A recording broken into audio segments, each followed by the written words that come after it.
Welcome back to my Cybertruck unboxing channel, and today we're going to talk about the BEEGROW Essential Oil Diffuser. So this was sent to me to test out, and it does go in your vehicle or you can put it in your home.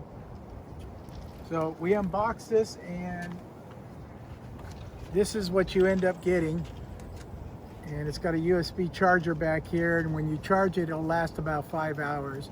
You can actually plug it into the truck as well. It comes set to car mode, but you can have it go to a light, medium, or heavy diffuser. And we've got lemon scent, and it really smells good.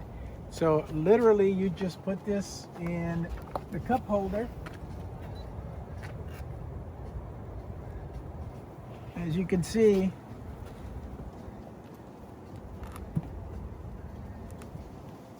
you just put it in the cup holder there.